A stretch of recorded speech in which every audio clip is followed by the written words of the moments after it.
قرآن و سنت۔ یہاں ایک بات اور بھی عرض کر دو، دیکھیں انسان کی ہدایت و رہنمائی کے لیے جہاں کتاب اللہ کا ہونا ضروری ہے وہاں رجال اللہ کا ہونا بھی ضروری ہے۔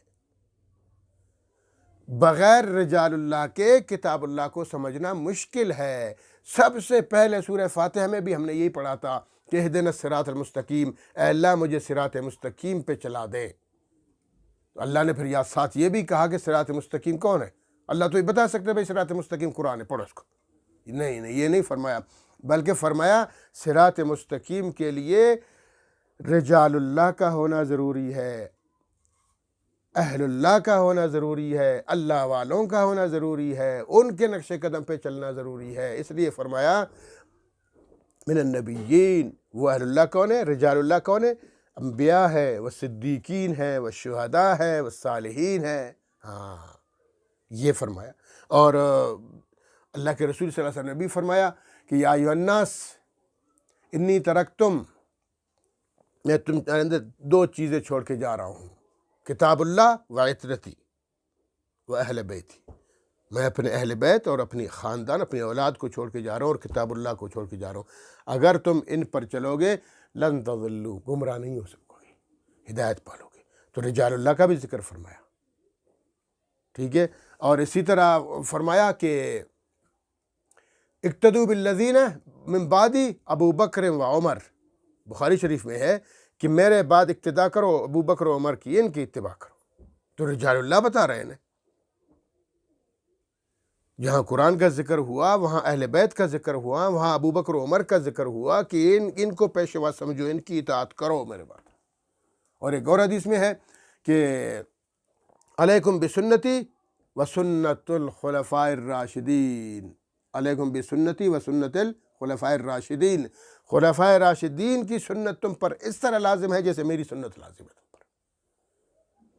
ہاں تو یہ کچھ احباب، کچھ لوگ پھر اس غلط بات کرتے ہیں کہ بھئی جناب یہ تو عمر کی سنت ہے، اللہ کے رسول نے تو نہیں کہا 20 رکعت ہے تو عمر نے کہا۔ بھائی 20 رکعت اگر عمر نے کہا تو اللہ کے رسول نے کہا کہ عمر کی نقش قدم پہ چلو، باقاعدہ ان کا ذکر ہوا کہ میرے بعد ابو بکر و عمر کی اطاعت کرو، اور فرمایا خلفاء راشدین کی اطاعت کرو، اور خلفاء راشدین کی تو برابر نے فرمایا علیکم بسنتی، جس طرح تم پر میری سنت لازم ہے، فرمایا و سنت الخلفاء الراشدین، سنت خلفاء راشدین کی سنت بھی تم پر لازم ہے۔ اللہ رب العالمین ہمیں کتاب اللہ کے ساتھ رجال اللہ کی اہمیت اور ان کی اتباع کی توفیق عطا فرمائے، جس لیے فرمایا کہ وَيُعَلِّمُهُمُ الْكِتَابَ وَالْحِکْمَةَ، یہ دوسرا فرض منصبی۔ اب تیسرے نمبر پر فرمایا وَيُزَكِّيهِمْ، یعنی اے اللہ ایک ایسا رسول بھیج دے جو قرآن کریم کی تلاوت کر کر کے لوگوں کو سنا دے، پڑھا دے، اور دوسرے نمبر پر اسی قرآن کریم کے لیے کتاب و حکمت سکھانے والا بھیج دیں، یعنی ایسا نبی جو ان کو قرآن بھی سکھا دے اور ان کی تشریح کے لیے اپنی احادیث بھی بتا دے۔ اور تیسرے نمبر پر فرمایا وَيُزَكِّيهِمْ، ان کا تزکیہ بھی کرے، ان کو پاک صاف رکھے، ظاہری غلاظتوں سے بھی پاک کر دے اور اندرونی غلاظتوں سے بھی پاک کر دے، روحانی طور پر بھی ان کے ذہنوں کو صاف کر دے، ان کے دل و دماغ کو صاف کر دے، شرک سے، کفر سے، بدعات سے، غلط رسومات سے، ٹھیک ہے، یہ رواجوں سے۔ لہٰذا کینہ، بغض، عداوت، دشمنی، حسد، غیبت، یہ ساری وہ گندگیاں ہیں نا، تو ان چیزوں سے، جھوٹ سے، سب چیزوں سے تزکیہ کرائے، پاک اور صاف کر دے۔ وَيُزَكِّيهِمْ، اچھا اس تزکیہ نفس کے لیے دیکھیے، تزکیہ نفس کیسے، انسان کا نفس کیسے صاف ہو سکتا ہے، کیسے پاک ہو سکتا ہے؟ صرف قرآن کریم سے نہیں۔ قرآن کریم بے شک پڑھیں، قرآن کریم کی تلاوت کریں، لیکن اس کے لیے آپ کو کسی رجال اللہ کی ضرورت پڑے گی، کسی عظیم شخصیت کی دستبوسی کرنی پڑے گی، ان کی صحبت اختیار کرنی پڑے گی۔ کیا مطلب؟ کوئی اپنا مرشد بنا لے، کوئی ولی اللہ، کسی ولی اللہ کے پاس جائے اور ان کے دست پر بیعت کرے، ہاتھ پر بیعت کرے اور ان سے دین کی احکامات سیکھے۔ یہ ہے مرشد۔ یہ سلسلے، چار جو سلسلے ہیں نا، یہ گزرے ہیں ہمارے اکابرین میں، مشائخ میں، صوفیاء کرام میں، کہ نقشبندی ہے، سہروردی ہے، قادری ہے، چشتی ہے، یہ 4 سلسلے چلے آ رہے ہیں۔ لیکن یاد رکھیے، ایک بات عرض کر دوں، آج کل دنیا میں یہ جو 4 سلسلے چل رہے ہیں، ان 4 سلسلوں میں تو کہتا ہوں کہ شاید 5% درست ہوں، باقی 95% جھوٹ، فراڈ، دھوکہ، پیٹ کے پجاری، دین سے دور لوگ، جاہل قسم کے لوگ بیٹھے ہوئے ہیں، گدی نشین بنے ہوئے ہیں، دین سے لوگوں کو دور کر رہے ہیں۔ اس کے وہ پیر سا عجیب پیر ہے، اس کے پاس اب جائیں گے تو اس کے اندر دین نظر ہی نہیں آتا، نہ وہ نماز پڑھتا ہے، نہ وہ جناب پیغمبر کی طرح چہرہ ہے ان کا، نہ کوئی داڑھی ہے، نہ کوئی پگڑی ہے، بالکل عجیب عام دنیاوی بندوں کی طرح ہے، اور پھر وہ آپ کا پیر بنا ہوا ہے، مرشد بنا ہوا ہے۔ ٹھیک ہے، دیکھیں آپ پیر بنا لیں، اپنا مرشد بنا لیں، کس کو بنائیں؟ میں ایک چھوٹی سی بات عرض کر دوں، حضرت بایزید بستامی رحمۃ اللہ علیہ بہت بڑے ولی اللہ تھے، ان کے پاس ایک شخص گیا، ان کی پیر مریدی میں 30 سال تک خدمت کرتا رہا، ان سے دین حاصل کرتا رہا، تزکیہ نفس کرتا رہا ان سے اپنا، اور پھر 30 سال کے بعد جانے لگ گئے۔ تو پیر صاحب نے فرمایا، بایزید بستامی رحمۃ اللہ نے فرمایا کہ ہاں بیٹا جا رہے ہو؟ جی جا رہا ہوں اپنا علاقہ۔ ناراض ہو کے خوش ہو؟ کہتا سیدھی بات ہے، ناراض ہو کے جا رہا ہوں آپ سے۔ کیوں؟ کہا میں نے 30 سال کی زندگی گزاری، آپ کی کوئی کرامت مجھے نظر نہیں آئی۔ تو انہوں نے ہنس کے فرمایا کہ تم کرامت کس کو کہتے ہو؟ اڑ جاؤں، فضا میں اڑ جاؤں، یہی کرامت ہے؟ اگر میں اڑوں تو مجھ میں اور مکھیوں میں کیا فرق؟ مکھی بھی تو اڑتی رہتی، پانی کے اوپر جاؤں ایسے چلتا، یہ کرامت سمجھتے ہو؟ تو پانی کے اوپر پر تنکے بھی ہوتے، تو مجھ میں اور تنکے میں کیا فرق ہوگی؟ کیا عظیم لوگ تھے۔ تو عرض کیا پھر محترم پھر کیا ہے کرامت؟ کہا کرامت، سب سے بڑی کرامت پتہ ہے کیا ہے؟ ولی اللہ کی سب سے بڑی کرامت یہ ہے، اس کی زندگی کو پرکھو، چیک کرو، دیکھو کیا اس کی زندگی نبی کریم علیہ السلام کی زندگی کے مطابق چل رہی ہے۔ اگر وہ نبی کی سنت کے خلاف زندگی نہیں گزار رہا، بالکل سیم مکمل صلی اللہ تعالی وسلم کی زندگی پر اپنی زندگی گزار رہا ہے، اس سے بڑا ولی اللہ پر کون ہو سکتا ہے؟ اس سے بڑی کرامت کیا ہو سکتی ہے؟ یہی بایزید بستامی رحمۃ اللہ علیہ تھے، ایک مرید دور سے آ گئے، خربوزہ لے کر آئے ان کے پاس کہ محترم آپ کے لیے تحفہ ہے، ہمارے علاقے میں یہ تو ہوتا تھا۔ انہوں نے پہلی دفعہ دیکھا، کہا اچھا ٹھیک ہے بھائی رکھ دو، مہربانی آپ کی۔ بس وہ مرید نے کہیں جانا تھا کسی اور علاقے میں، کہ واپسی پہ پھر آ کے پیر صاحب سے ملوں گا پھر جاؤں گا۔ جو واپسی پہ جب آئے دیکھا خربوز اسی طرح پڑا ہوا۔ کہا محترم آپ نے میرا تحفہ قبول نہیں کیا، آپ نے اس کو تناول نہیں فرمایا، کھایا نہیں۔ تو کہا بیٹا دیکھو سیدھی بات ہے، میں نے بڑا سوچا اس بارے میں کہ اللہ کے رسول خربوزے کو کیسے کھایا کرتے تھے، مجھے ذخیرہ احادیث میں کوئی ایسی روایت نہیں ملی۔ اب میں نے سوچا میں اس کو چھری سے کاٹتا ہوں پھر کھاتا ہوں، کیا پتہ اللہ کے رسول نے توڑ کے کھایا ہو۔ اب میں توڑ کے کھاتا ہوں، کیا پتہ اللہ کے رسول نے چھری سے کاٹ کے کھایا ہو۔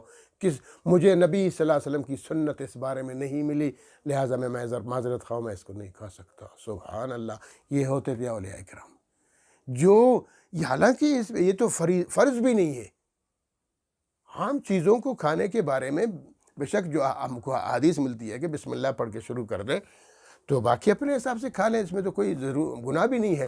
لیکن وہ چونکہ ولی اللہ ہے، وہ کہتا ہے میری زندگی نبی کی زندگی کے مطابق چلے گی، مخالفت میں نہیں چلے گی، تو نہیں کھایا خربوزہ۔ آج کل تو دنیا میں ماشاءاللہ بھائی جہاں دیکھو ہر شخص ولی اللہ بنا ہوا ہے۔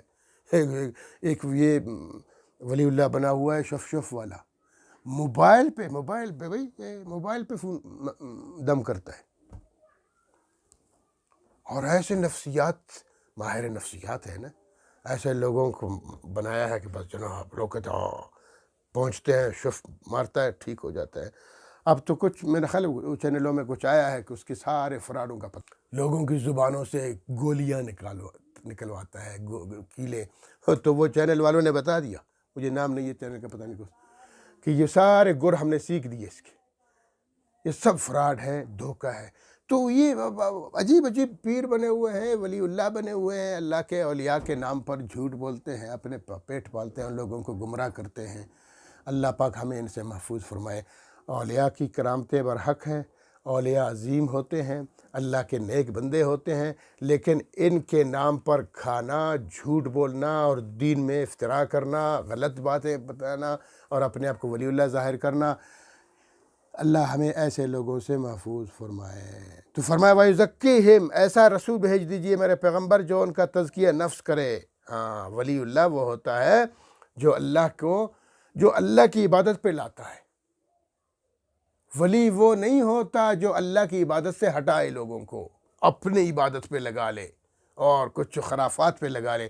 ولی اللہ وہ ہوتا ہے غیر اللہ سے ہٹا کر اللہ کا بنا دے ان کو، اللہ کی عبادت پہ لگا دے ان کو، یہ ولی ہوتا ہے۔ تو فرمایا تیسرا فرض منصبی ہے وَيُزَكِّيهِمْ، ان کا تزکیہ نفس کر دے، ان کے دل و دماغ کو صاف کر دے بدعات سے، خرافات سے، شرک سے اور گندی چیزوں سے۔ یہ تین فرائض منصبی اللہ کے رسول کو بتا دیے گئے کہ اللہ کے رسول ابراہیم علیہ السلام نے، اسماعیل علیہ السلام نے دعا کی کہ ایسا رسول بھیج دیجئے جو لوگوں کو قرآن کریم کی تلاوتیں کر کے، پہلا فرض منصبی، اور دوسرا یہ ہے کہ قرآن و حکمت سکھا دے، قرآن و سنت سکھا دے۔ بغیر اس کے حدیث کے قرآن سمجھ نہیں آتی بھائی، قرآن سمجھ نہیں آتا، قرآن کی تشریح سمجھ نہیں آتی۔ ٹائم نہیں ہے ورنہ میں مثال دے سکتا تھا آپ کو۔ اِنَّكَ أَنْتَ الْعَزِيزُ الْحَكِيمُ، فرما بے شک اے اللہ تو ہی زبردست حکمت رکھنے والا ہے۔ اے اللہ تو اس امت کو لا بھی سکتا ہے اور تو اس امت کے لیے ایک رہنما اور پیشوا بھی لا سکتا ہے، تو زبردست حکمت رکھنے والا ہے اللہ رب العالمین۔ اور وہ آگے نبی پاک صلی اللہ علیہ وسلم دنیا میں تشریف لے آئے، قرآن کریم کی تلاوت بھی کی، صحابہ کرام نے بھی اس کی تلاوتیں کی، خوب تلاوت کی، اور پھر اللہ کے رسول نے قرآن حکیم کو سکھایا، اس کی تشریح بھی سکھا دی، اپنی احادیث مبارکہ اور فرمودات اور اپنی اعمال سے قرآن کریم کو سکھایا، لوگوں کو، صحابہ کرام کو سکھا دیا، اور پھر ان کا تزکیہ نفس کیا۔ ماشاءاللہ پیر محمد صلی اللہ تعالی وسلم جیسا ہو مرشد اور مرید صحابہ کرام ہو، کیا کہنا ان کا۔ تو اس لیے اور پھر ان صحابہ کرام نے ماشاءاللہ پوری دنیا میں مشرق مغرب شمال و جنوب میں پھیل گئے اور اپنی زندگیاں گنوائیں اور ہم تک اللہ کے رسول کے فرمودات اور قرآن کریم کے احکامات پہنچا دیے۔ اللہ رب العالمین کہتے ہیں نا، نفس نفس پہ برکتیں، قدم قدم پہ رحمتیں، جہاں جہاں گزر ہوا وہاں وہاں سحر ہوئی، جہاں نہیں ہوا گزر وہاں ہے رات آج تک۔ صحابہ کرام پوری دنیا میں الحمدللہ پھیل گئے اور دین کو پھیلا دیا۔ اللہ رب العالمین ہمیں اپنے نبی صلی اللہ تعالی وسلم کی مکمل اتباع اور اتباع کرنے کی توفیق عطا فرمائے، اور صحابہ کرام جو ہمارے ہیرو ہیں، ہمارے ایمان کے معیار ہیں، انہوں نے پوری دنیا میں دین کو پھیلا دیا، ان کے بھی نقش قدم پہ چلنے کی توفیق عطا فرمائے اور ان کی اطاعت کرنے کی توفیق عطا فرمائے۔ وآخر دعوانا الحمدللہ۔